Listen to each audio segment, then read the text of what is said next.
Hello dear students, आप सब कैसे हैं। आई होप कि आप सब अच्छे होंगे, स्वस्थ होंगे, मस्त होंगे। इसी उम्मीद के साथ आइए जानते हैं जैव वर्गीकरण के बारे में कुछ बातें कर लेते हैं। आप लोगों को हमने पढ़ा दिया है कॉलेज में। अब मैं सोचा कि आप लोग को रिमाइंडर के लिए छोटी सी वीडियो बना करके अपलोड कर दूं, ताकि आप लोग को जब भूल जाएं तो उसे देख लें। ठीक है, देखिए जैव वर्गीकरण ये कक्षा 11 के पहला चैप्टर है। टेक्सोनॉमी के अंतर्गत जैव वर्गीकरण पढ़ना है।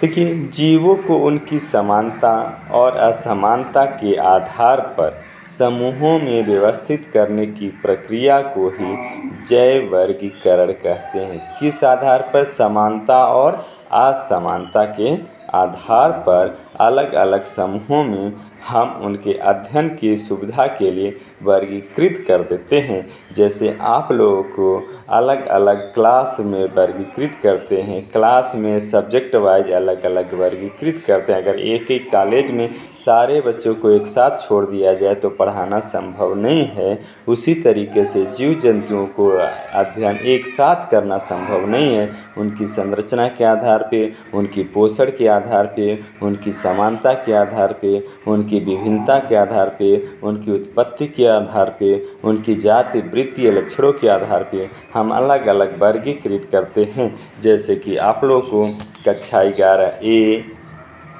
में आर्ट के बच्चों को, 11B में मैथ्स के बच्चों को, 11C में बायोलॉजी के बच्चों को, 11D में व्यवसायिक के बच्चों को, 11E में कॉमर्स के बच्चों को, ऐसे कर करके हम क्या करते हैं, वर्गीकृत कर देते हैं सब्जेक्ट वाइज।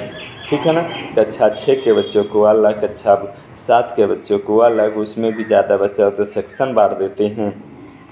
इसी तरह मतलब कि अगर ऐसा ना करें तो पढ़ाना संभव ना हो। उसी तरह जीव जंतुओं को अगर वर्गों में ना बांटा जाए तो उनका अध्ययन करना पॉसिबल नहीं है। प्यारे बच्चों, मेरे नन्हे मुन्ने बच्चों, ठीक है।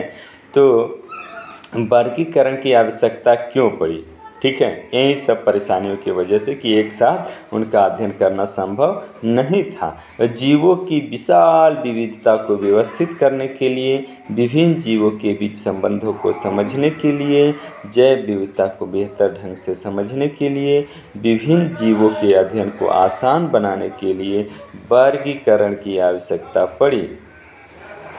ठीक है, वर्गीकरण के मुख्य सिद्धांत क्या है?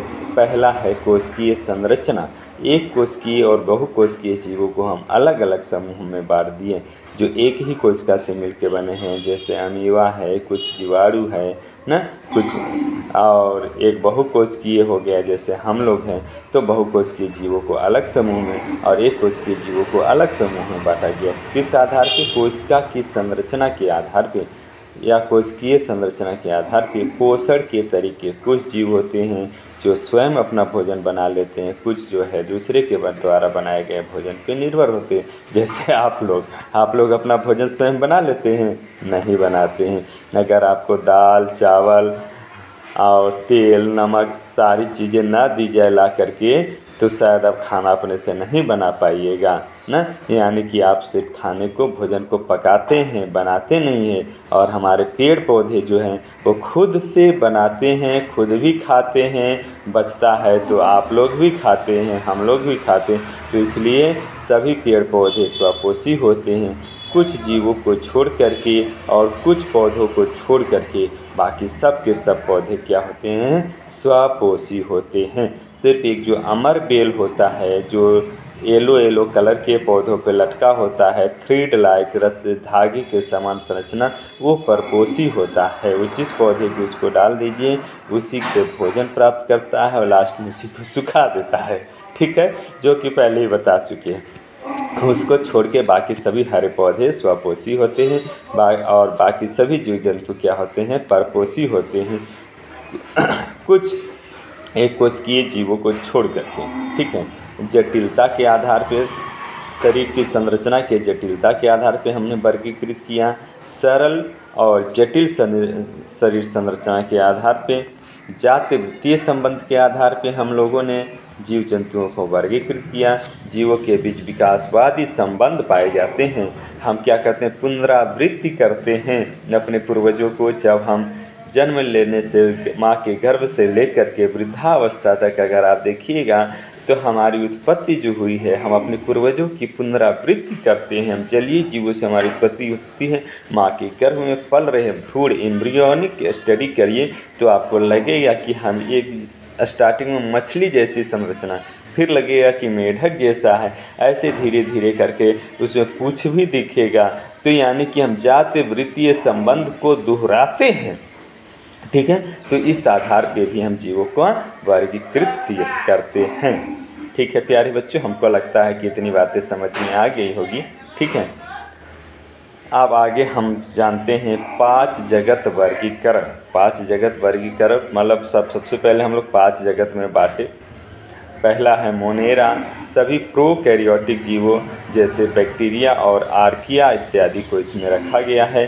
दूसरा है प्रोटिस्टा, इसमें सभी एक कोशिकीय यूकैरियोटिक जीव शामिल है जैसे कि प्रोटोजोआ और शैवाल। तीसरा है कवक, इसमें हेट्रोट्रॉफिक जीव शामिल है जैसे कि मशरूम और खमीर। चौथा है प्लांटी, बहुकोशिकीय स्वपोषी जीव जैसे पौधे।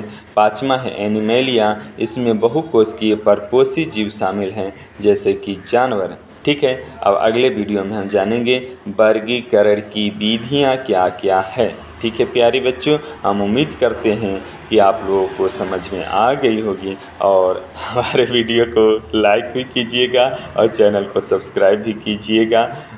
धन्यवाद। जय हिंद, जय भारत।